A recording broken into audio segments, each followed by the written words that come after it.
Ethan made his wish on a quiet evening in Portland, and no one in the room understood how serious he was. The house was warm with soft music and low laughter. A few close relatives stood around the dining table while Claire carried out a homemade chocolate cake with 8 small candles glowing on top. She smiled for him, the way she always did, bright and strong even when she felt tired inside. Ethan sat in his chair, thin but proud, his blue eyes shining in the candlelight. When everyone finished singing, he closed his eyes longer than most children would.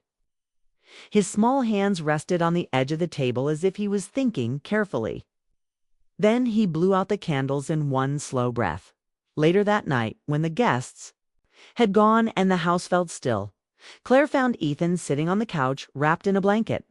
The television played softly in the background, but he was not watching it. She sat beside him and kissed his forehead. His heart condition had made him weaker that year. He spent more time resting, more time in hospitals, more time thinking. Claire had tried to protect him from worry, but Ethan was observant. He noticed things adults thought children missed. "Aunt Claire," said quietly, turning toward her, "I want you to fall in love again." The words surprised her so much that she almost laughed, thinking he was joking, but he was not smiling. He looked at her in a steady, serious way. "You're only 8, she said gently. "Shouldn't be thinking about that, I think." "About you," he answered. "You take care of me all the time, but no one takes care of your heart." Claire felt a sudden tightness in her chest. 3 years had passed since her husband Daniel died in a car accident. 3 years of learning how to sleep alone. 3 years of pretending she was fine when people asked. She had stopped talking about love. It felt like something from another life. "I'm okay," she told him. Ethan shook his head softly. "You're strong. That's different." She looked away, afraid he would see the tears forming. He reached for her hand with his small fingers. "Promise me you'll try," he said. The promise felt heavy. Falling in love was not something you could plan like a doctor visit or a grocery list. It meant opening doors she had closed tightly. It meant risking pain again. But she looked at Ethan and saw how serious he was, how deeply he cared.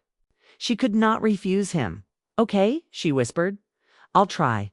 He smiled then, satisfied, and leaned his head against her shoulder. Claire held him close, unaware that his simple wish would soon change everything.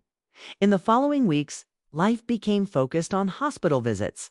Ethan's condition was more unstable than before. The doctors spoke kindly but carefully. Claire understood enough to know they were worried. She tried to stay calm in front of Ethan, but the quiet fear followed her everywhere. She slept lightly. At night, always listening for his breathing from the next room. One afternoon, after a long appointment, Claire sat alone in the hospital cafe staring at a cup of coffee that had gone cold. She felt exhausted in a way that sleep could not fix. That was when she heard a familiar voice say her name, Claire. She looked up and saw Mark Sullivan standing there. For a moment, she thought she was imagining him. Mark had been Daniel's closest friend since college. He used to visit often, laughing loudly in their kitchen, talking about old memories. After Daniel's accident, Mark had stayed for the funeral, helped with paperwork, and then slowly stepped back. He moved to Seattle for work. Grief had made everything complicated. "Mark," she said softly, "what are you doing here?" "I'm consulting at the hospital for a few months," he explained. "I heard about Ethan from a mutual friend. I wanted to check on you." His voice was calm, steady, the same as she remembered. They sat together. At first, their conversation was careful. Kate talked about work, about the city, about how time had passed. But soon the careful tone faded. Claire found herself telling him more than she had planned. She spoke about Ethan's strength, about her fears, about the long nights when she felt alone. Mark listened without interrupting. He did not offer empty advice. He simply listened. When he asked if he could visit Ethan, she hesitated for only a second before agreeing. Ethan was curious when Mark entered the hospital room. He studied him closely. "Are you my uncle's friend?" Ethan asked. "Yes," Mark replied with a small smile. "Your uncle and I knew each other since we were 19. Then you must know a lot of stories," Ethan said. "A few," Mark answered. "Some embarrassing ones." Ethan laughed, a bright sound that made Claire's heart lift. It had been days since she had heard him laugh like that. Mark did not treat Ethan like he was fragile. He asked him about school, about his favorite books, about what he wanted to be when he grew up. He brought a small puzzle the next time he visited, then a book about space. He showed up without being asked. Claire noticed how Ethan's mood improved when Mark was around. She also noticed how she felt lighter. When Mark stood beside her in the hallway during test results, she did not feel so alone. When he texted to ask how Ethan was doing, she felt supported. But with that warmth came guilt. Daniel had been her great love. They had built a life together. The idea of feeling something again, even a small spark, felt almost like a betrayal. Claire tried to push the feeling away. She told herself she was only grateful for help, nothing more. One evening after Ethan had fallen asleep, Claire and Mark stood by a large hospital window watching the sky turn pink and orange. "I never stopped caring about you," Mark said quietly. The words hung in the air. She looked at him, surprised but not completely shocked. "I didn't say anything back then," he continued. "You were married to my best friend, and you were happy. That was enough for me." Claire felt her heart beat faster. "After Daniel passed, I wanted to be there for you," he added. "But I didn't want to confuse your grief with my feelings. So I left." His honesty touched her deeply. There was no pressure in his voice, no demand. "I'm not ready," she said truthfully. "I know," he answered. "I'm not asking you to be, just want you to know." She nodded slowly. Part of her was afraid. Another part felt something she had not allowed herself to feel in years possibility. Inside the room, Ethan was awake. He had noticed the way they stood together, the quiet understanding between them. He watched through the glass, thoughtful. A few nights later, everything changed. Ethan's condition suddenly became worse. Machines beeped loudly. Nurses moved quickly. Doctors spoke in urgent tones. Claire felt the world tilt beneath her feet as they prepared him for emergency surgery. She held his hand tightly as they wheeled his bed toward the operating room. "Aunt Claire," he whispered weakly, his voice softer than she had ever heard it. "Promise me you won't be alone." Tears blurred her vision. "Don't talk like that," she pleaded gently. "Promise." He insisted. Before she could answer fully, the doors closed. And he was gone from sight.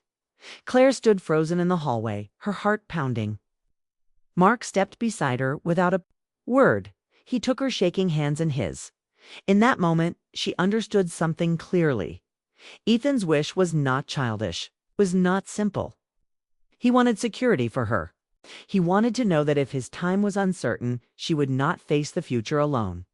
The promise she had made weeks ago was no longer light. It was urgent, and as she waited outside the operating room, listening to the steady tick of the clock, Claire realized that trying to open her heart again might be the bravest thing she would ever have to do.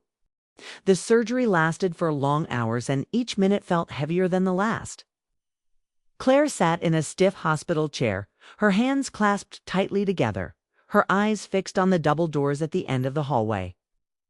Mark stayed beside her the entire time. He did not try to fill the silence with empty comfort, he simply stayed. When her breathing grew uneven, he reminded her to slow down. When her hands trembled, he held them steady. The waiting room lights were too bright, the air too cold, but she barely noticed. All she could think about was Ethan lying in an operating room, fighting with a strength no child should have to find. When the surgeon finally stepped out, Claire stood so quickly her knees almost gave out. The doctor's face was serious but calm. The procedure, he explained, had gone as well as they could hope. The next few days would be critical. Recovery would take time. Nothing was certain yet. Claire nodded, holding on to every word like it was a lifeline. It was not a guarantee, but it was hope. Ethan was moved to recovery. Tubes and wires surrounded him, machines humming softly. Claire sat by his bed and brushed his hair back from his forehead, just like she had done since he was a baby. Mark stood a few steps away, giving her space, but never leaving. The room felt fragile, as if even breathing too loudly could disturb the quiet fight happening inside Ethan's small body. The first night was the hardest. Ethan did not wake.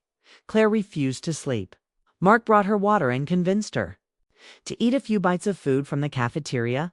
At one point, she broke down, her strong front finally cracking. She buried her face in her hands and admitted what she had been afraid to say out loud. "I can't lose him," she whispered. Mark knelt in front of her and looked into her tear-filled eyes. "You are not facing this alone," he said gently. Those words settled deep inside her. On the second afternoon, Ethan stirred. His eyelids fluttered, and he looked confused at first. Then he saw Claire. His lips curved into a weak smile. "You didn't leave," he murmured. Claire let out a shaky laugh through her tears. "Never," she answered. Mark stepped closer, and Ethan noticed him too. "You're still here," Ethan said softly. "I promised," Mark replied. Ethan seemed satisfied with that and drifted back to sleep, but something had shifted. The room no longer felt filled only with fear. It held relief. Recovery was slow but steady. Ethan had good days and hard days. Some mornings he felt strong enough to sit up and talk. Other days he barely had energy to open his eyes. Through it all, Mark kept showing up. He brought new books, told light stories, and once even attempted a silly magic trick that made Ethan laugh despite the soreness in his chest. Claire watched the bond forming between them. It was not forced, was natural and warm. One evening, after Ethan had fallen asleep again, Claire and Mark walked outside the hospital. The sky was dark blue, city lights glowing in the distance. The air was cool and fresh, a sharp contrast to the hospital's sterile scent. Claire wrapped her coat tighter around herself. "Scared to hope too much," she admitted. Mark nodded. "Hope can feel risky," he said. "But without it, what do we have?" She looked at him, studying his calm expression. "What if loving someone again only leads to more loss?" she asked. He did not answer right away. "Loss is part of life," he said finally. "But so is love. One does not cancel the other." His words stayed with her long after they returned inside. Claire realized that her fear of loving again was tied to her fear of losing again. Daniel's death had shattered her sense of safety. Opening her heart felt like stepping into danger. But watching Ethan fight so bravely made her question something. If a child could face uncertainty with courage, why couldn't she? Weeks passed. Ethan was eventually strong enough to go home. The first evening back in the house felt almost unreal. The same couch, the same kitchen, but everything felt brighter. Claire cooked a simple dinner while Ethan rested at the table, coloring quietly. Mark stopped by with groceries and helped fix a loose cabinet door without being asked. The house that once felt too quiet now felt gently alive. Ethan's recovery required checkups and careful routines. But his laughter returned more often. He teased Claire about her cooking. He asked Mark endless questions about college, about travel, about what it was like to be an adult. One afternoon, he called them both into the living room. He held up a drawing with proud excitement. 3 stick figures stood under a bright yellow sun. One had long hair, one was tall, and one was small with a wide smile. "That's us," Ethan said. Claire felt her heart swell. "Why are we holding hands?" she asked. Ethan shrugged. "Because families can grow." Claire glanced at Mark. He did not look surprised. He looked thoughtful. Later that night, after Ethan went to bed, Claire stood in the kitchen washing dishes while Mark dried them. The simple rhythm felt natural. "It's very wise," Mark said quietly. Claire smiled. "He always has been." There was a comfortable silence between them, not awkward, not rushed. Claire realized she was no longer fighting the warmth she felt, it had grown slowly in small moments of kindness and support. One evening, as autumn leaves began to fall outside, Claire finally spoke the words she had been holding back. "I care about you," she said, her voice steady. Mark met her eyes. "I care about you too," he answered. There were no dramatic gestures, no sudden declarations, just honesty. They decided to take things slowly, to let their connection grow without pressure. It felt respectful not only to each other but to the past. Claire understood something important during those weeks. Loving Mark did not mean forgetting Daniel. Her memories remained safe. The laughter they once shared, the life they built would always be part of her story. But her heart was not a closed room. It had space to expand. Love was not a replacement. It was a continuation. On Ethan's 9th birthday, the house was filled with light again. This time, the celebration felt different. There was less fear. In the air, more gratitude. Ethan stood before another cake, stronger than he had been a year ago. Claire stood on one side. Mark stood on the other. When it was time to make a wish, Ethan closed his eyes with the same serious expression he had worn the year before. He blew out the candles in one steady breath. "What did you wish for?" Claire asked playfully. Ethan grinned. "If I tell you, it won't come true." Mark laughed. "Just a hint." Ethan thought for a second. "More time," he said softly. "For all of us." The words carried weight, but also hope. Claire pulled him into a hug, holding him tightly. She looked up at Mark over Ethan's shoulder. In his eyes, she saw commitment, patience, and something deeper, love that had grown without force. As the evening ended and dishes were cleared away, Claire stepped outside onto the porch. The sky was clear, stars scattered above. Mark joined her. "You kept your promise," he said gently. She nodded. "I tried." He reached for her hand, and this time she did not hesitate. Inside the house, Ethan's laughter echoed faintly. As he played with a new toy, Claire realized that Ethan's wish had never been about romance alone. It had been about security, about knowing that no matter what happened, the people he loved would not be alone. His wish had pushed her to open her heart again, to choose hope over fear. She had learned that love after loss is not a betrayal. It is proof that the heart can survive and still feel deeply. As she stood there, hand in hand with Mark, listening to the sound of Ethan's happiness inside, Claire felt something she had not felt in years. Peace. Not because life was perfect, not because the future was guaranteed, but because she had chosen to live fully despite uncertainty. Ethan's one wish had changed more than he knew. It had given her courage. It had built a new chapter out of old pain. And in that quiet moment under the night sky, Claire understood that love in all its forms is what makes the waiting, the hoping, and the healing worth it.